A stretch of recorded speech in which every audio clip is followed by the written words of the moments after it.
their personal branding and their networking, relationship building. And so I'm very passionate about talking about things that like I see people do, and I don't mean that in like a critical way, just like stuff that can be fixed, and stuff like that. Yeah. What are some of these flaws that you're seeing maybe as common mistakes that people are making right now?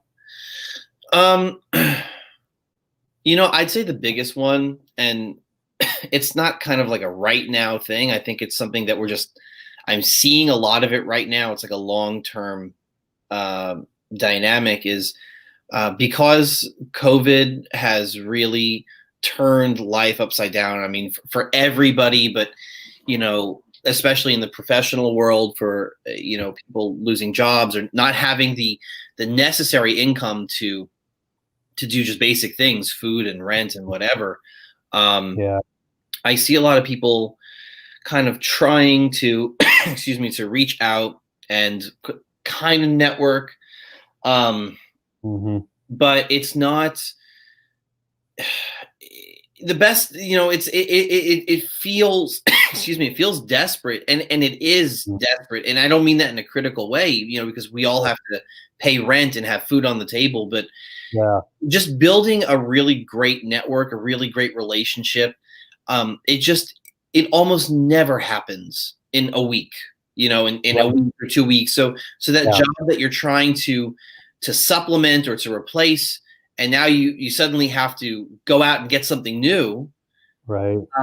And so maybe you're not able to rely on that network that you've been relying on at your job, the network that you've built professionally at your job, in your industry. So you kind of have to go out and do it from scratch again. And it has to happen now. And so like that is something, it's like, it pains me to see it because, a lot of people are suffering, and, building great networks, great networks are built on top of great relationships, and great relationships are built on top of great conversations, and you can't run great conversations. Right. Oh, I love that. I obviously I agree.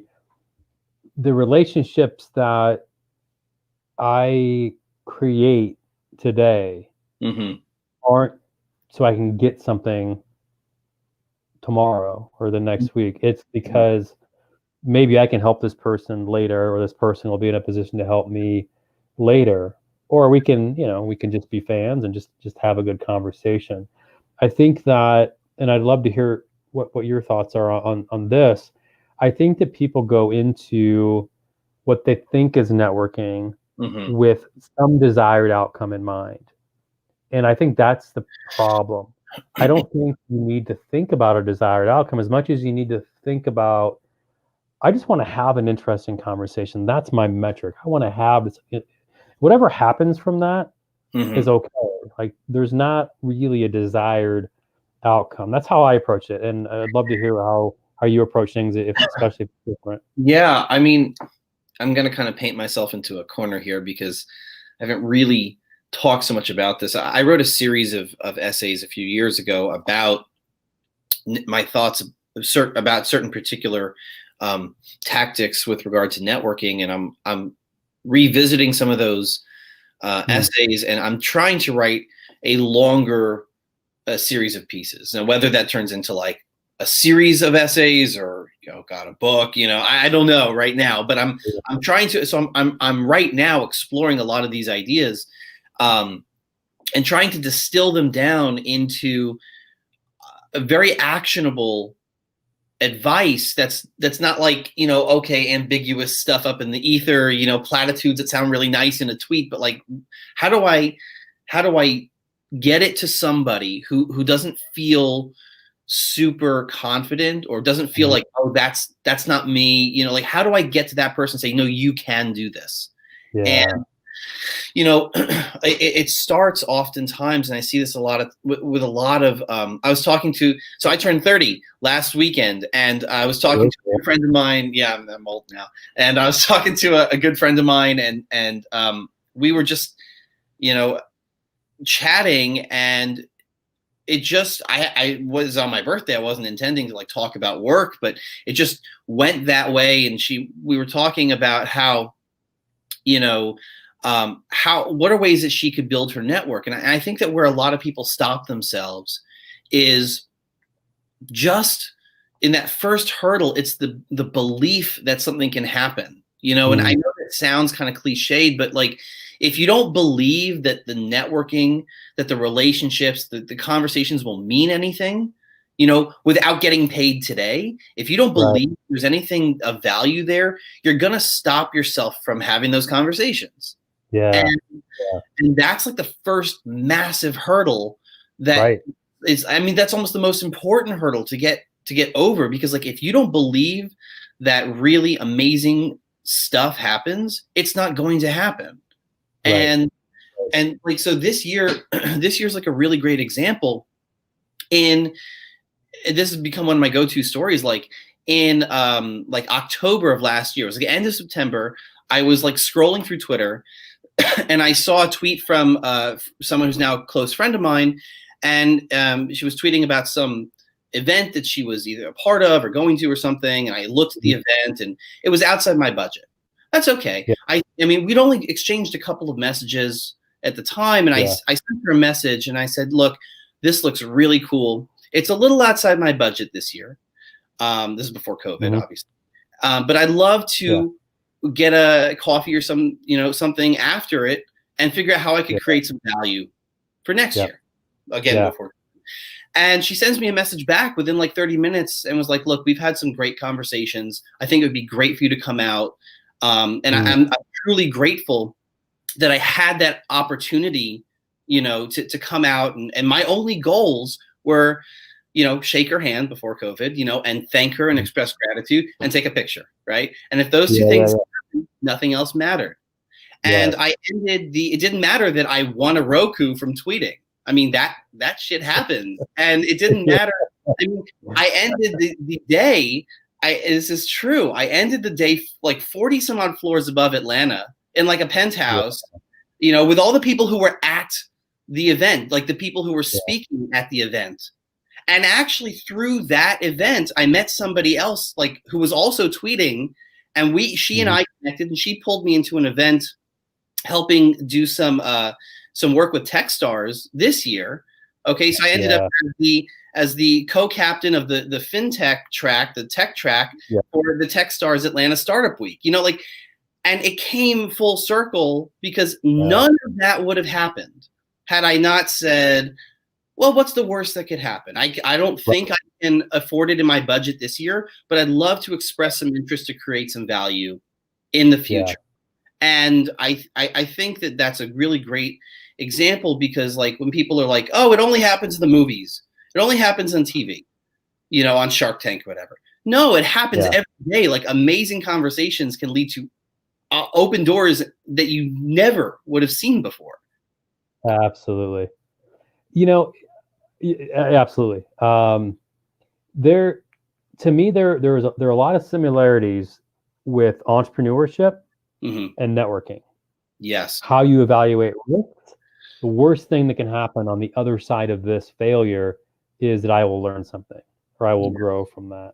Yes. And also related to entrepreneurship, I'm not sure that somebody benefits more from relationship building than entrepreneurs. Like, and not just because it's me, right? Like, it's relevant to me because I think I'm a pretty good networker, and I'm a non-technical entrepreneur. Had I not spent years building and cultivating a network, I don't know that it ever would work out, Well, it's funny that you put those two things on the table, next to each other, because one thing that I'll tell clients, I'll tell my friends, I'll tell anybody who will listen to me, especially friends of mine who, we're in our late 20s. I'm in my 30s now. And like, there's people are going through, maybe moving jobs and going through the typical dynamics of the workplace. And I tell my friends, even though ones who work in big corporate companies or in industries that are very structured, I would say the same thing to a tech startup friend as to somebody who is in medicine or a soldier or, some very structured industry. Yeah. You need to think entrepreneurially. You don't need to go run out and start your own company. Some people don't want to do that, and that's fine, right? Some people feel very, and I always stress, like, there's this kind of notion that, like, oh, the evil corporate world. There are some people who work in 800-person companies and they love their boss, they love their supervisor, they love their coworkers, they have a great working experience, and that's wonderful. But you need to think entrepreneurially, because, how do you get in front of the right people in that industry or in that company for new jobs, new opportunities, or if there's a dispute, you need to be able to articulate to your supervisor or your coworkers, like, hey, listen, we need to figure this out in a way that's not from day one combative. Like, you don't want to put the armor on day one. You want to be able to kind of navigate that, because you're not looking for a dispute, presumably. And so, and if excuse me, if that job is no longer there for whatever reason, people get laid off or businesses companies go out of business. I mean, this stuff happens all the time.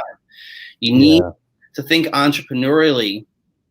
And I'd say that there's one other thing that I see all the time with my friends. Like, sometimes you're on a path, let's call it, health policy, right?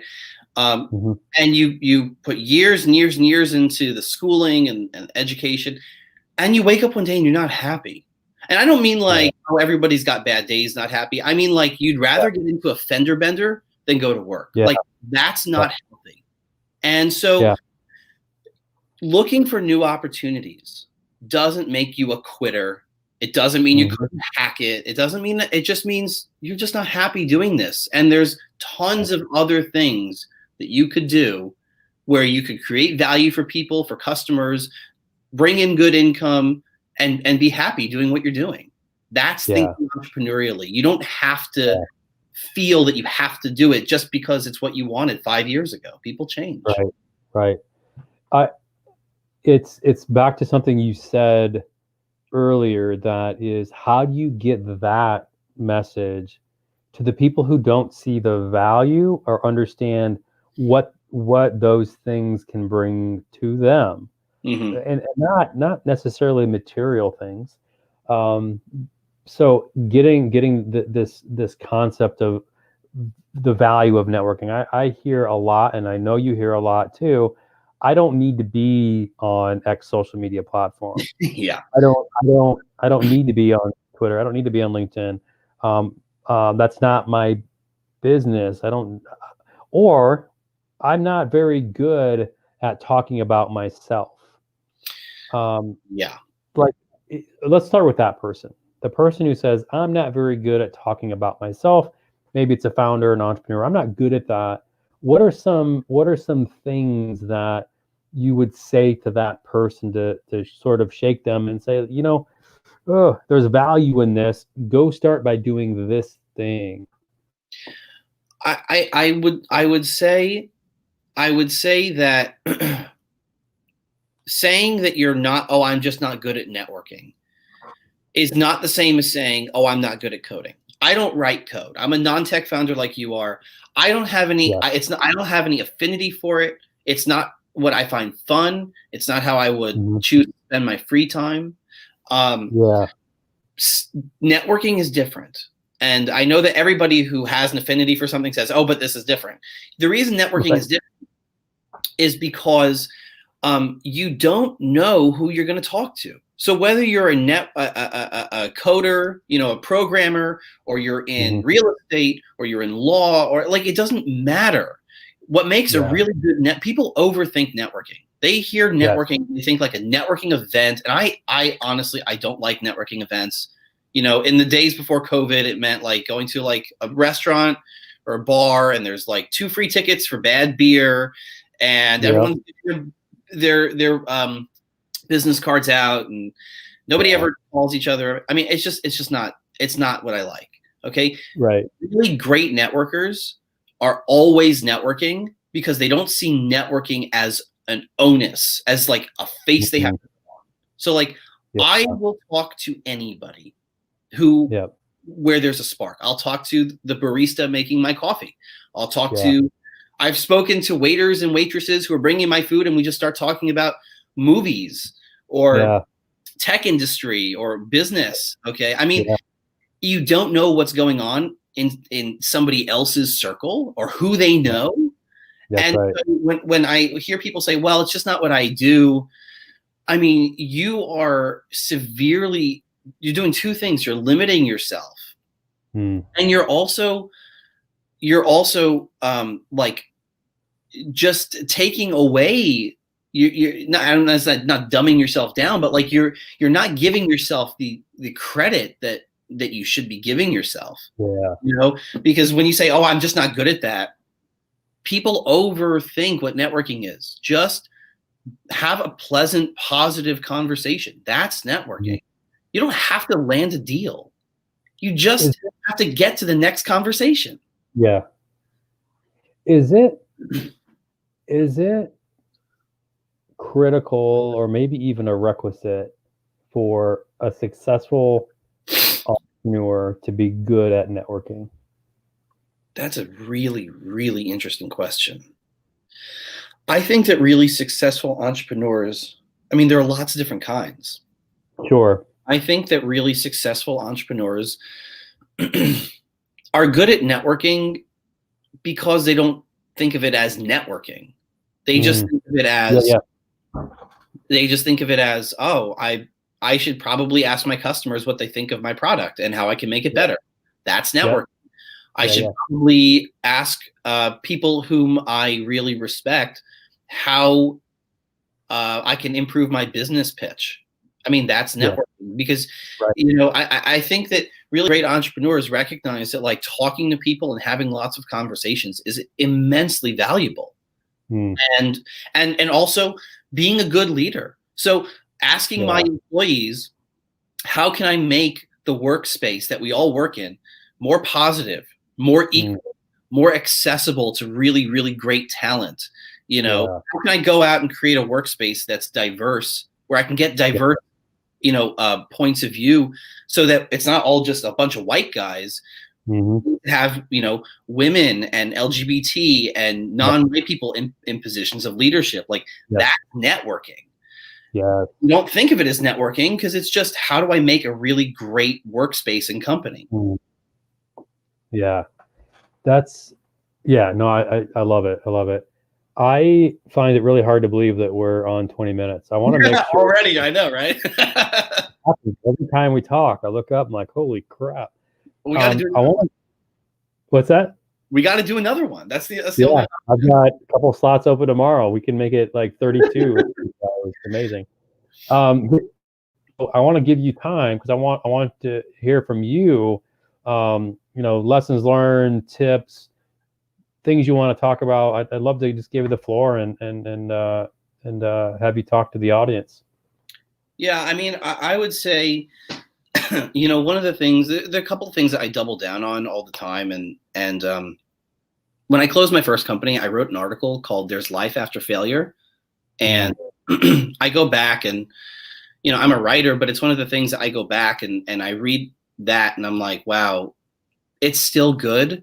You know, for me, it's still good to read that because it exemplifies, you know, like entrepreneurship is hard. I mean, life is hard, business is hard, but like it's hard. And failure is in the moment very difficult to get over. So it's a balance between not glossing over what you're feeling, but also not letting it just consume you. And I think that, you know, as we hopefully talk more and more about like mental health and, you know, having a focus on mental health and positive mental health doesn't make you unfundable. It just makes you human. And, you know, like I talk a lot about that. So like for people who are out there who are like still hacking away, that's fine. You know, you know, you kind of like know it when you see it. And I think that we live in a world where people oftentimes, like, they see the Facebook movie and they see Shark Tank and they're like, I have to be a 20-year-old Harvard grad who codes in order to be a successful entrepreneur, right? Yeah. But like the majority of successful entrepreneurs are like people who are older because they've spent time building networks, building reputations. I mean, like Eric Yuan from Zoom, the Zoom CEO, was working at like WebEx or Cisco, or like he was managing like an 800 or 900 person team. Yeah. And when he left his job to do a startup, you know, like I read a story that like his wife thought he was like crazy, and now it's Zoom, you know. So like you don't ever know, and it's tenacity and patience. Tenacity and patience. That's what I tell people. Tenacity and patience, and then on top of that, humility and authenticity, and all these other wonderful. Yeah. There are a lot of pieces. That's great. I know we're out of time. You know, if I'm always down to talk about this with people, so like, you know, if they want to tweet me at Adam Marx 13 or on LinkedIn, you know, I'm on LinkedIn, same at Adam Marx 13. Like, I would talk until the sun goes out about this stuff with people. So if you want to learn how to do it, I'll teach other people how to do it. I love that, and I would encourage anybody to reach out and talk to you. It's an art. Networking is an art, and I like the way that you put that networking doesn't need to have the label networking. It's these other things that we do that are very much natural and comfortable for us. That's still networking. It's having conversations, and it's, you know, it's helping, and it's listening, and it's learning, and all these other things. I love it. I mean, if your audience wants to know what like real great networking is, here's real great networking. It's me sending you a text or a DM saying, "Hey, Luke, hope things are going okay. It's been a few months since we spoke. I'd love to hear what you have going on and possibly give some feedback on it. Let's catch up in the new year and do a Zoom call. But until then, have great holidays and we'll chat soon. Cheers." Like, that's networking, and that works like crazy. You know, I would say that our relationship going back 18 months or 2 years is a great example of networking.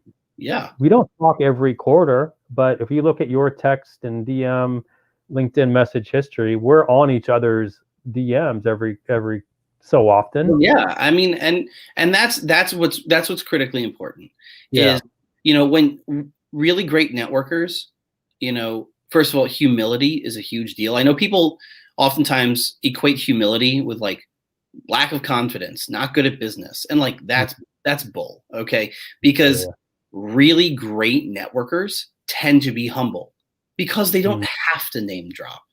I mean, yes, obviously that's an overgeneralization, but like when you are really connected and you know you're really connected, you don't have anything to prove to anybody because I know somebody will pick up my phone call or answer my email, you know, and anybody can get there. That's my underscoring point is like, I built everything that I have in my multiple networks from scratch. You know, anybody could do it with nuance and certain tactics and refining strategies. I love it.